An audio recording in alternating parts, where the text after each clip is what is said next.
just move. You will have to be on the move. You just need to be moving, because it's not going to change, because you are not going to be finding a solution when you are still in that particular place, when you are still in that particular environment. Your prayers will not be answered when you are still in that particular environment. That is why you could also see as well with the Israelites. The Israelites were in Egypt and they were being tormented by the Egyptians, but the solution was for them to be moving. God was not going to be destroying the Egyptians or wiping away all the Egyptians. No, that was not the solution. God wanted them to be on the move. That is why you could also see as well when they were complaining that they are being followed by the Egyptians. And then here, when you read Exodus chapter 14 verse 15, then the Lord said to Moses, why are they crying out to me? Tell the Israelites to move on. So sometimes the solution is for you to be moving on. That's when God brings about a solution. That is why here, when they were moving on,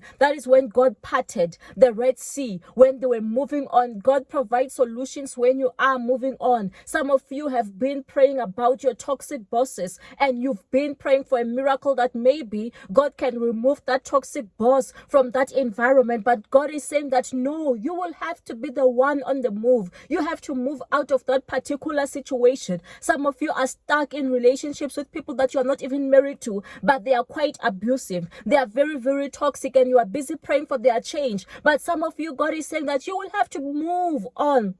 You'll have to be moving away from that relationship, because those people are not going to ever change. So you just have to be moving on, because when you are moving on, God is going to be bringing your solution. But if you are still at the same place, there's not going to be a change. God wants you to be on the move. Yes, moving to an unfamiliar place, it's not comfortable at all. But God is saying that He will guide you every step of the way. Now it's time to be listening to the voice of God. Ask God, God, what is your will? Where do you want me to move to? Because that is why you could also see when He was speaking to Abram did not even know where he was moving to, but he just had to take the first step. So God is also saying with some of you, yes, you don't know where you are going to be moving to, which company you are going to be working for, which relationship you are going to be moving to, but you need to take the first step to move. Then God is going to be guiding you. And if you ever need a one-on-one consultation, you can check my details on the description. Stay blessed.